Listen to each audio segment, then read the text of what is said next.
Michael Babia.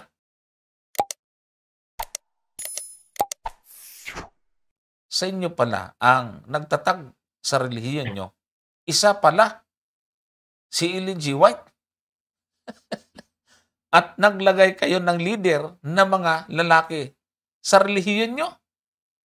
Tanong, hindi naman SD ang itinayo ni Kristo, kundi ang nasa unang Timoteo 3:15. At saka, naitatag na ni Kristo ang iglesia bago siya bumalik sa langit. Bagawal nga magtatag dahil naitatag na ang iglesia. Pakisagot po, salamat. Ba't nagtayo si Soriano? Naitatag na pala. Parehistro kayo sa sect. Ito. Brother na Michael Babia, ganito yon. Sana wag mo nang ulitin, kaya nga nangungonsumi. Sinabi ko na ngang masakit sa bangs, Hindi ba, Brother Hindi nga si Johnson? Ellen White nagtatag ng Adventist. Ewan ko kung anong dapat kailangan sa inyo. Hindi kaya ng martilyong maso. Hindi ko alam kung paano ipaunawa sa inyo. Hindi nga si Ellen White. Di ba't inulit-ulit na namin nung nakaraan? Merong 4 na founder. Pero doon sa 4 na founder, hindi lahat yun naging leader. At ang pinakaunang presidente ng Seventh Adventist, hindi kumuha doon sa founder. Ibig sabihin ng founder, wag naman ninyong maliin ang ibig sabihin.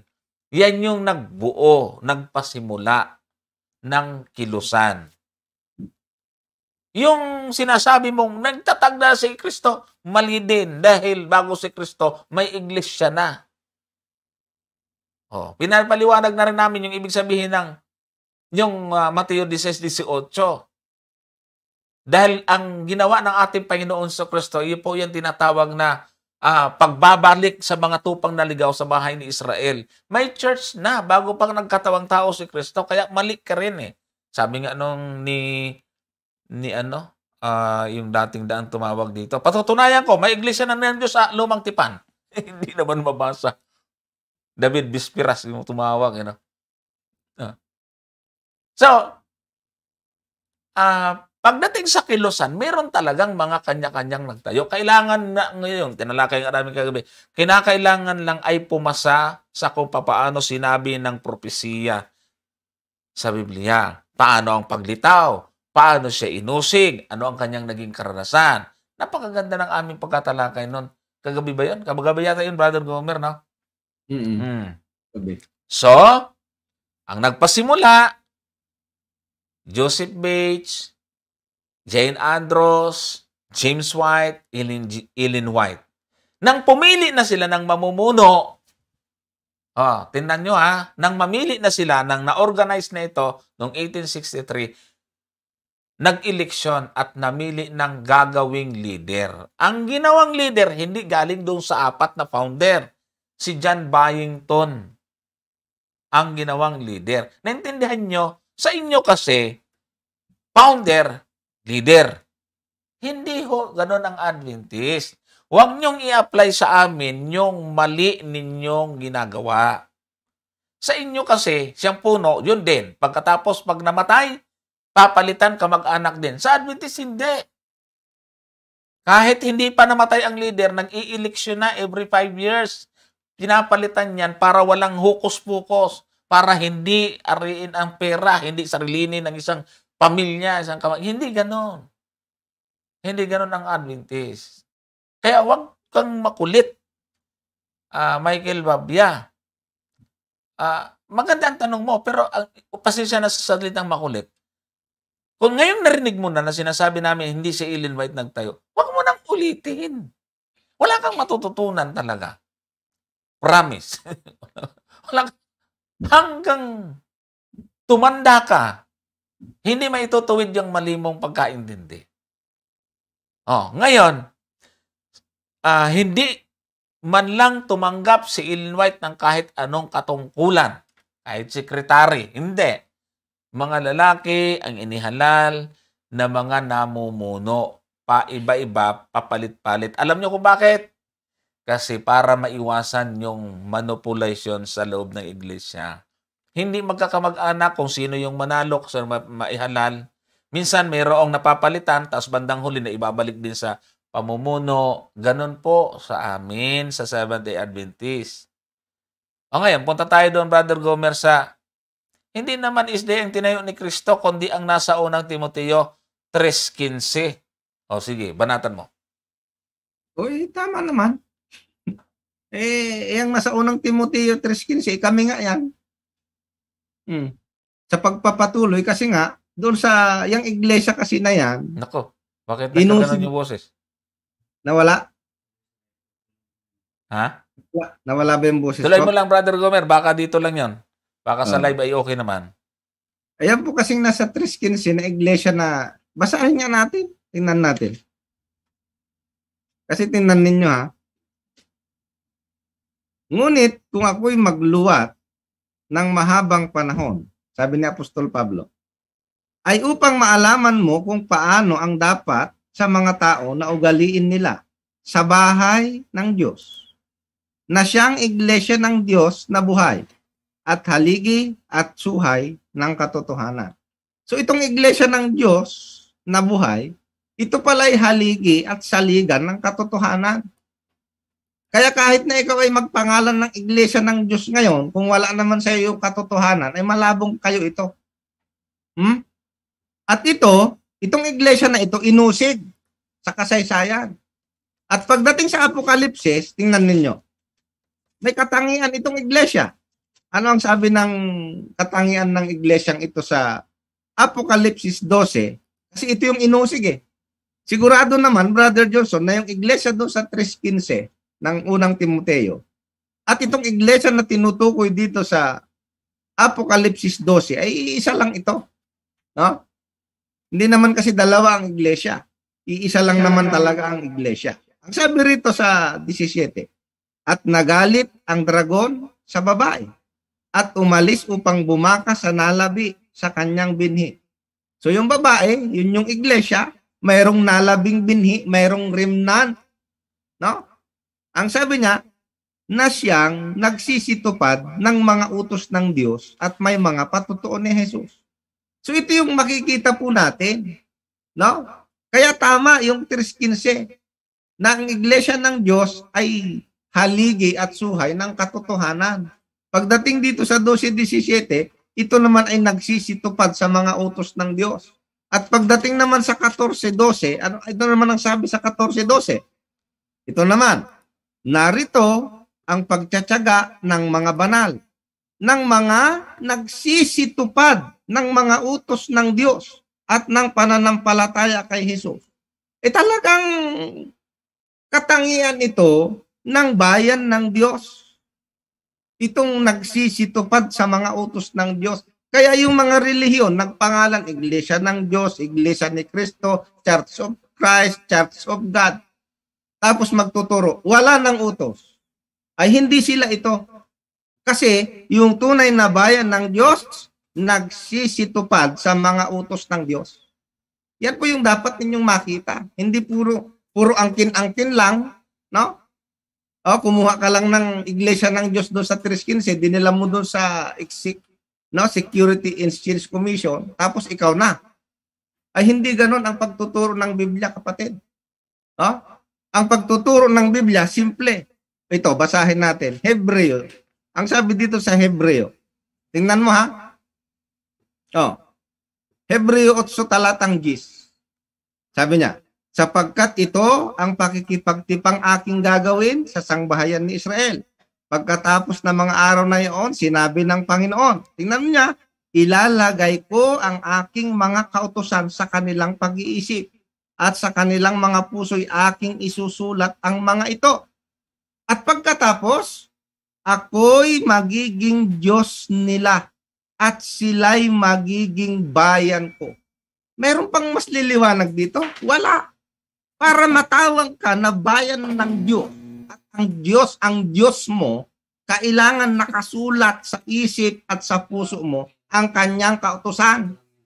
Kaya nga sinasabi ko sa inyo, mga kapatid, kunin nyo na yung pinakamagandang pangalan, irehistro mo, tapos ayaw mo sa kautusan, malabong sa Diyos yan.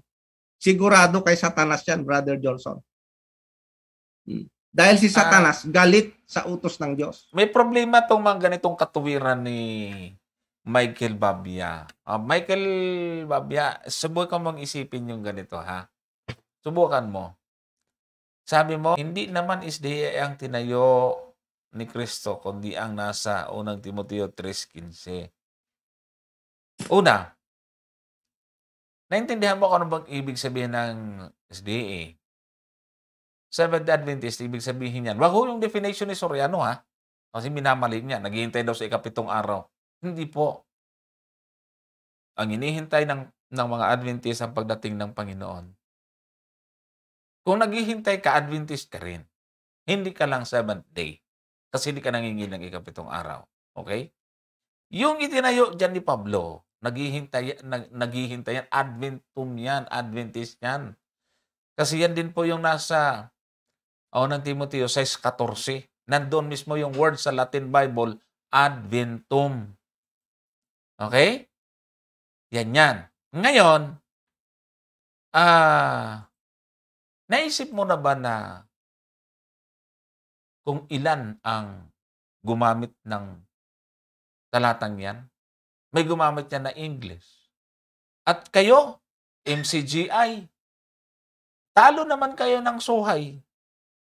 Hindi ba kaya naging binalitan ninyo yung Iglesia ng Diyos haligi at saligan kasi kinasuhan kayo ng suhay na hindi na po kayo pwedeng gumamit ng Iglesia ng Diyos?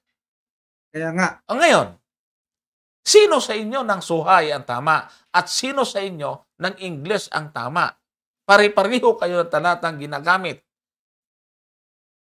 O ngayon, sige, sabihin na natin, hindi kami kasama dyan. Ngayon, sa inyong lahat na gumagamit niyan, sino sa inyo ang tama? Payag ka, lahat kayo tama. Sana naiisip nyo yan eh, hindi yung kuha ng kuha. Hindi nyo naman naiintindihan. Tingnan nyo muna, tika muna, yung bang paniwala namin dito, kung ibabalik ba sa amin. Hindi rin kayo magkakasundo eh. Pare-pareho kayo. Ha? Pare-pareho kayo ng ginamit na talata. Eh bakit iba-iba doktrina? Oh, yan. Ano yung sinasabi mo, Brother Gomer? Dahil kung may guidance, may guidance talaga yung leader ninyo ng Holy Spirit, abay, bakit natalo? Di ba? Bakit natalo sa pangalan? Eh kung yung pangalan nyo na yung una na yun ay tama talaga at yun talaga ang kinasihan ng banal na espiritu na tamang pangalan, Brother Johnson. Tapos natalo, ay bakit pumayag ang Diyos? Tapos, nag-ano lang ng isang pangalan ay bayan ng katotohanan. Tapos, Iglesia ni Yahawaha, Hamasayaha, di ba? Hanggang sa dumating sa MCGI. Tapos, yung MCGI na ngayon ang totoo. O di ibig sabihin, nung ang pangalan nyo ay haligi at saligan pa, hindi pala kayo totoo. Pag-isipan nyo ng mabuti. Hindi ba? At kung sasabihin nyo naman na si Soriano hindi nagtayo, anong ginawa niya? Yan ang malaking problema. Malaki nga. Hindi lang basta hindi malaki. Hindi ba siya ay nagrehistro? Hindi ba siya ang founder ng ang dating daan? Di ba? Tama yan, Brother Gomer, na yung sinasabi mo.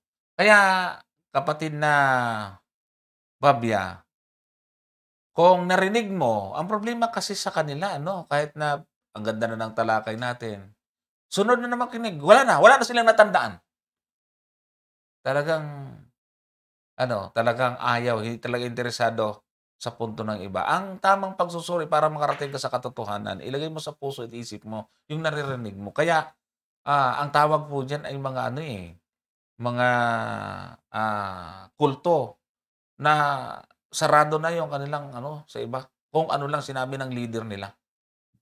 Kahit na yung talata sa Biblia, hindi nila inuunawa eh. Basta kung ano sinabi ng leader nila, yun na yun. Yun ang tatandaan. Wala na silang kapangyarihan o kapasidad na umunawa ng sarili. kung ano na sinaba ng leader na yun na yun. Palatandaan ho yan ang pagiging kulto, mga kapatid at mga taga-subaybay. Correct. Yung pagtatayo, mga kapatid, ay dapat ang pagtatayo ay tama. Katulad ng sinasabi ni Apostol Pablo dito sa unang Korinto, Kapitulo 3, Brother Gomer, no? Tama. Sabi si po Pablo rito, isang matalinong tagapagtayo. yun nga, ibabasahin natin ito, ha? Sa unang Korinto 3:9,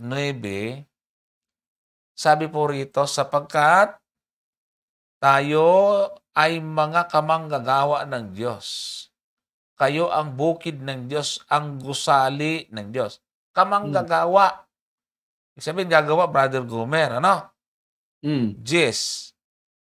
Ayon sa biyaya ng Diyos na ibinigay sa akin, na tulad sa matalinong tagapagtayo, ay inilagay ko ang pinagsasaligan at iba ang nagtatayo sa ibabaw nito. Ngunit ingatan ng bawat tao kung paano ang pagtatayo niya sa ibabaw nito.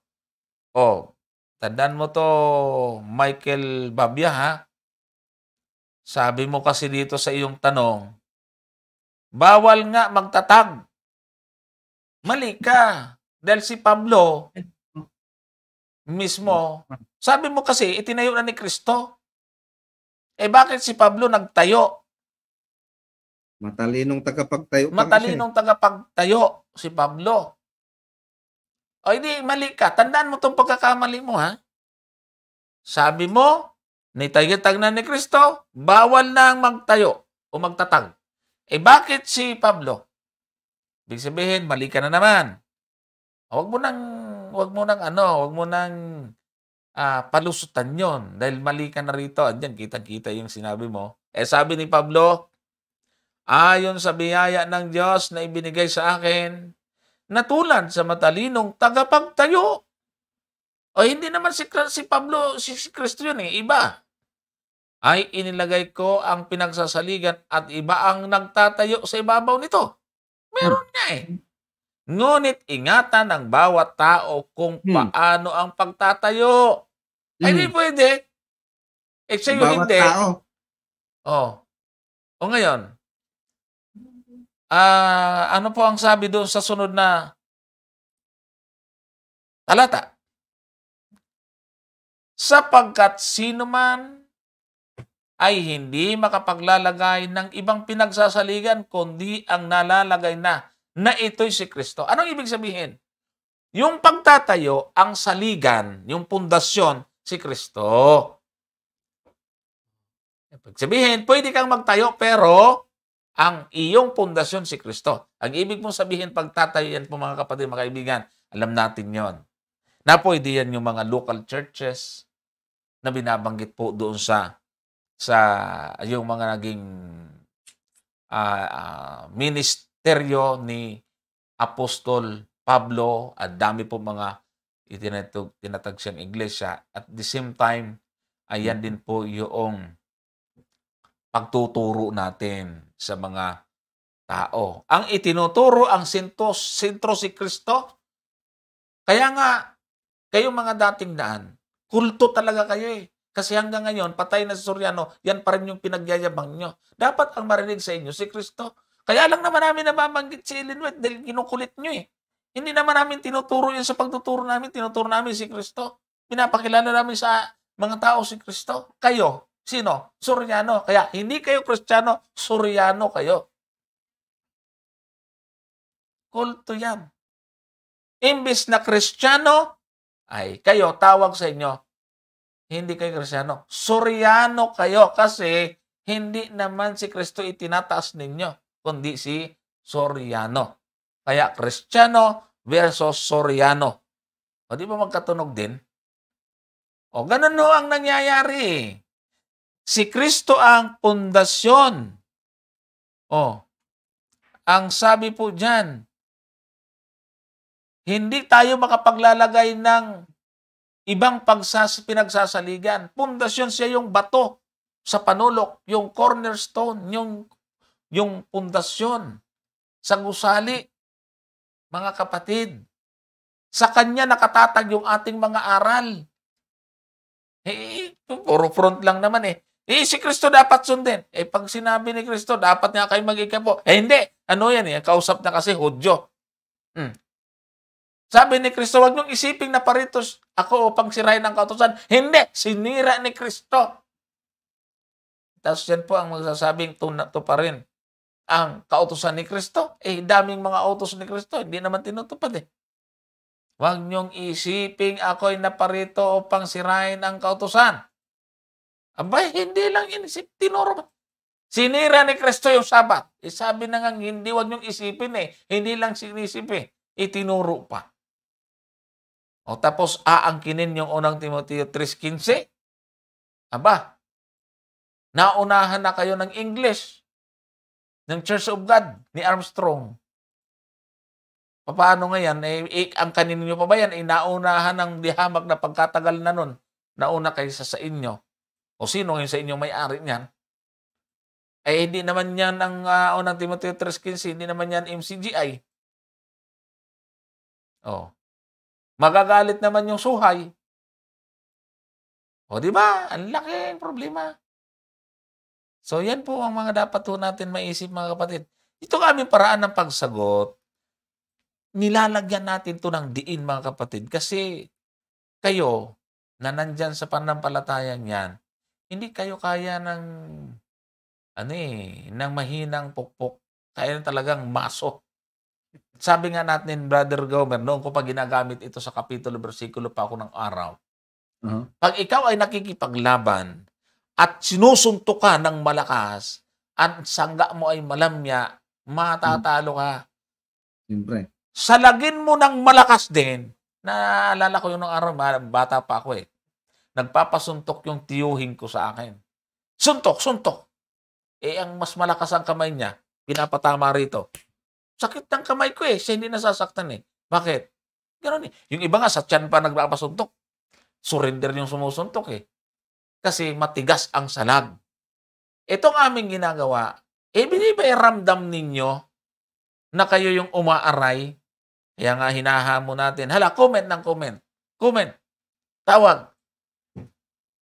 Anong nangyari? Wala naman. Yung yung una kaninang banat ng banat.